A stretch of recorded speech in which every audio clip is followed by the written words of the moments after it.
Hello everyone, আশা করছি সকলে ভালো আছো। সকলকে আমার ইউটিউব চ্যানেল নলেজ ব্যাংক জগতে স্বাগত। তো আজকে তোমাদের আমি হাই মাদ্রাসার টেস্ট পেপার 2024-25-এর ইসলামের ইতিহাসের সেট 1, সেট 2 এবং সেট 3 অর্থাৎ 1 নম্বর, 2 নম্বর এবং 3 নম্বর স্কুলের যে শর্ট কোশ্চেনগুলো আছে সেগুলো নিয়ে আমি আজকের ভিডিও আলোচনা করব। নেক্সট ভিডিও আমরা ইসলামের ইতিহাস থেকে 2 মার্কের যে কোশ্চেনগুলো আছে সেগুলো পিডিএফ আকারে আলোচনা করব। তার জন্য তোমাদের বলবো, চ্যানেলটি নতুন থাকলে চ্যানেলটিকে সাবস্ক্রাইব করুন এবং তার সাথে সাথে পাশে থাকা বেল আইকনটিও ক্লিক করে নিও, যেন পরের ভিডিও দিলে তোমরা সেই ভিডিওটার নোটিফিকেশন সঙ্গে সঙ্গে পেয়ে যাও। আজকে যেটা ক্লাস হচ্ছে আমার ইসলামের ইতিহাসের শর্ট কোশ্চেনগুলো, ঠিক আছে? শর্ট কোশ্চেনগুলো 1 নম্বর সেট, 2 নম্বর সেট এবং 3 নম্বর সেটের, এই 3টা সেটের যে শর্ট কোশ্চেনগুলো সেগুলো নিয়ে আজকের ভিডিওয় আলোচনা। ওকে, তাহলে শুরু করা যাক। প্রথমে যে ইসলামের ইতিহাসের আগের ক্লাসগুলোতে আমরা কিন্তু ইতিহাসের আমার শর্ট সেট কিন্তু শর্ট কোশ্চেনগুলো কমপ্লিট হয়ে গেছে, তার সঙ্গে ইতিহাসের 2 মার্কের প্রথম সেটটা কিন্তু আজকে আমি ভিডিও আপলোড করেছি, তোমরা সেখানে দেখে নিও 2 মার্কেরগুলো। আজকে যেটা ক্লাস হচ্ছে সেটা হচ্ছে ইসলামের ইতিহাস, ইসলামের ইতিহাসের শর্ট কোশ্চেন। প্রথমে যে কোশ্চেনটা আছে দেখো, ফার্স্ট যে কোশ্চেনটা আছে বলেছে নতুন ইসলামী সাম্রাজ্যের রক্ষা করি বলা হয় কাকে? ইম্পর্টেন্ট অঙ্ক এটা, ঠিক আছে? ভালো করে মুখস্থ করে নেবে যে নতুন ইসলামী সাম্রাজ্যের রক্ষাকারী বলা হয় কাকে? হজরত আবু বকর রাদিয়াল্লাহু তাআলা আনহুকে, ঠিক আছে? হজরত আবু বকর রাদিয়াল্লাহু তাআলা আনহুকে। নেক্সট কোশ্চেন হচ্ছে বারউল এলম আখ্যা দেওয়া হয়, বারউল এলম আখ্যা দেওয়া হয় কাকে? হজরত আলীকে। বারুল আলম এলম আখ্যা দেওয়া হয় হজরত আলীকে। নেক্সট উমাইয়া বংশের প্রতিষ্ঠিত হয়, উমাইয়া বংশ প্রতিষ্ঠিত হয় কত খ্রিস্টাব্দে? অ্যান্সার হবে 661 খ্রিস্টাব্দে উমাইয়া বংশ প্রতিষ্ঠিত হয়। নেক্সট বাগদাদ নগরী অবস্থিত, বাগদাদ নগরী অবস্থিত কোথায়? টাইগ্রিস নদীর তীরে অবস্থিত। নেক্সট ইউরোপীয় দেশ স্পেনে মুসলমানদের অধিকার এসেছিল কত খ্রিস্টাব্দে? এটা অ্যান্সার সাধারণত 712 খ্রিস্টাব্দে হয়, কিন্তু তোমার এখানে অপশন তোমরা 756 করবে। যদি 712 থাকে তো 712 করবে, যদি না দেওয়া থাকে তাহলে তোমরা সকালে 756 খ্রিস্টাব্দে করবে। ওকে, এটা হয়ে গেল আমাদের এমসিকিউ। তারপরে আসি আমরা একটি সম্পূর্ণ বাক্যে উত্তর দাও। প্রথমে কোশ্চেন হচ্ছে খোলাফায়ে রাশিদিনের সময়কাল কত বছর স্থায়ী ছিল? অ্যান্সার হবে 30 বছর।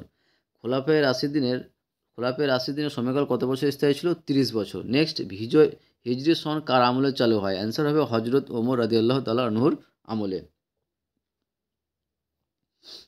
নেক্সট উমাইয়া যুগে রিয়েল আর্কিটেক্ট উমাইয়া যুগে রিয়েল আর্কিটেক্ট বলা হয় কাকে? আব্দুল মালিককে, ঠিক আছে? উমাইয়া যুগের রিয়েল আর্কিটেক্ট বলা হয় কাকে? আব্দুল মালিককে। নেক্সট যে আরবরা প্রথম কার নেতৃত্বে সিন্ধু জয় করেছিলেন? অ্যান্সার হবে মোহাম্মদ বিন কাসিম। আরবরা প্রথম সিন্ধু জয় করেছিলেন কার নেতৃত্বে? মোহাম্মদ বিন কাসিমের নেতৃত্বে। তারপরে ক স্তম্ভর সঙ্গে খ স্তম্ভ। প্রথমে দেওয়া আছে যে কোরআন সংকলন বর্তমান করতে হবে, অপশন সি হজরত উসমান গনি। আর আকসা মসজিদ সেটা হচ্ছে অপশন এ আব্দুল মালিক ইবনে মারওয়ান। সত্য অথবা মিথ্যা নির্ণয় করতে বলেছে। প্রথমে বলেছে যে দ্বিতীয় খলিফা ওমর ফারুক আদমশুমারি চালু করেন, এটা কি হবে? সত্য হবে, ঠিক আছে? নেক্সট স্পেনে উমাইয়ার শাসনকালে রাজধানী ছিল মাদ্রিদ, এটা মিথ্যা হবে অ্যান্সার। তাহলে আমাদের এটা ফার্স্ট সেটের শর্ট কোশ্চেনগুলো কমপ্লিট ইসলামের ইতিহাসের।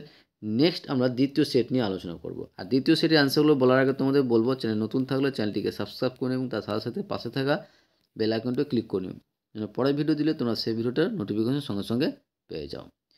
দেখো, দ্বিতীয় নম্বর স্কুলের তোমার পেজ হচ্ছে তোমার কত? যে 370 পেজ, 370 পেজে, ঠিক আছে? 370 পেজে যে সঠিক উত্তরটি নির্বাচন করো। এক, ইসলামের রক্ষাকরী বলা হয়, ইম্পর্টেন্ট কোশ্চেন এটা, ঠিক আছে? ইসলামের রক্ষাকরী বলা হয় কাকে? হজরত আবু বকর রাদিয়াল্লাহু তাআলা আনহুকে। 2 নম্বর যে ইসলাম দুনিয়ায় নবীজির কৃতিত্ব ছিল কত বছর? ইসলাম দুনিয়ায় নবীজির কৃতিত্ব ছিল 10 বছর। ওকে, নেক্সট উমাইয়া যুগের রিয়েল আর্কিটেক্ট বলা হয়, একটু আগে কিন্তু কোশ্চেনটা ছিল উমাইয়া যুগের রিয়েল আর্কিটেক্ট কাকে বলা হয়? আব্দুল মানিককে, ঠিক আছে? উমাইয়া যুগের রিয়েল আর্কিটেক্ট বলা হয় আব্দুল মানিককে। নেক্সট বলছে আব্বাসীয় বংশের প্রকৃত প্রতিষ্ঠাতা ছিলেন, আব্বাসীয় বংশের প্রকৃত প্রতিষ্ঠাতা ছিলেন আল মানসুর, আব্বাসীয় বংশের প্রকৃত প্রতিষ্ঠাতা ছিলেন আল মানসুর। নেক্সট বলছে মিশর শাসন কায়েম হয়েছিল কার আমলে? অ্যান্সার হবে ফাতেমীয়দের আমলে, ঠিক আছে? নেক্সট বিভাগ ক্ষয়ের কি? একটি সম্পূর্ণ বাক্যে উত্তর দাও। প্রথম কোশ্চেন যে আবু বকর রাদিয়াল্লাহু তাআলা আমলে রোমান সম্রাট কে ছিলেন? অ্যান্সার হবে হিরাক্লিয়াস। কি বলো তো? হিরাক্লিয়াস। 2 নম্বর হচ্ছে বাব উল এলাম কাকে বলা হয়? হজরত আলীকে। কাকে? হজরত আলীকে বাব উল আলম বলা হয়। মেসোপটেমিয়ার বর্তমান নাম কি? মেসোপটেমিয়ার বর্তমান নাম হচ্ছে ইরাক। মেসোপটেমিয়ার বর্তমান নাম হচ্ছে ইরাক। আর দিল্লির সুলতানির প্রতিষ্ঠা কবে হয়? 1206 খ্রিস্টাব্দে। দিল্লির সুলতানির প্রতিষ্ঠিত হয় কবে? 1206 খ্রিস্টাব্দে। নেক্সট কোশ্চিন যে ক স্তম্ভের সঙ্গে খ স্তম্ভ। বাইতুল মাল। বাইতুল মাল হবে অপশন সি কোষাগার। আর আকসা মসজিদ কী হবে? আব্দুল মালিক। ওকে, তারপর হচ্ছে সত্য মিথ্যা। সত্য মিথ্যা হচ্ছে পারস্যের বর্তমান নাম ইরাক, এর অ্যান্সার হবে মিথ্যা। পারস্যের বর্তমান নাম কি? ইরাক, এটা মিথ্যা হবে। নেক্সট, উমাইয়া বংশের প্রতিষ্ঠাতা ছিলেন আমির মুয়াবিয়া, এটা কি হবে? সত্য হবে। তাহলে আমাদের সেট 2 এরও কমপ্লিট হয়ে গেল। এবার আমরা আসছি সেট 3 নম্বর নিয়ে। সেট 3-র যে অ্যান্সারগুলো আছে, দেখো শর্ট কোশ্চেনগুলো কী আছে। সেট 3 দেখো, ফার্স্ট যে কোশ্চেনটা আছে বলেছে নতুন ইসলাম সমাজের প্রকৃত প্রতিষ্ঠাতা কে? এই কোশ্চেনটা কিন্তু ইম্পর্টেন্ট কোশ্চেন, বুঝতে পারলে? যে নতুন ইসলামী সমাজের প্রকৃত প্রতিষ্ঠা ছিলেন হজরত আবু বকর রাদিয়াল্লাহু তাআলা আনহু। হজরত আবু বকর রাদিয়াল্লাহু তাআলা আনহু। নেক্সট, যে মজলিস উস সুরায় স্থান পেয়েছিল মুসলিম ও অমুসলিমরা। মজলিস উস সুরায় স্থান পেয়েছিল কারা? মুসলিম ও অমুসলিমরা। সিফফিনের যুদ্ধে আলীর প্রতিপক্ষ ছিল কে? মুয়াবিয়ার। সিফফিনের যুদ্ধে আলীর প্রতিপক্ষ ছিল কে? মুয়াবিয়ার। নেক্সট, পঞ্চম পবিত্র খলিফা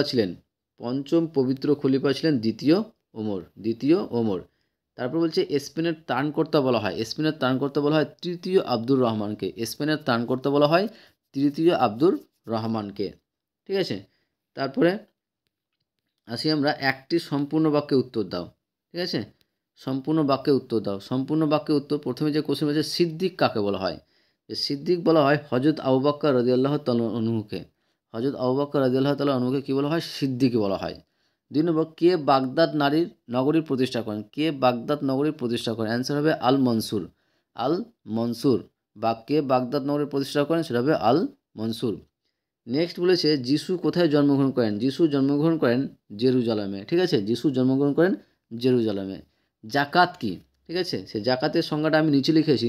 দেখো, জাকাতের সংজ্ঞাটা হবে এরকম, যে জাকাত হলো ইসলামের ধর্মাবলম্বীদের মধ্যে একটি নির্দিষ্ট অংশ গরিব দুঃখীদের মধ্যে বিতরণ করা।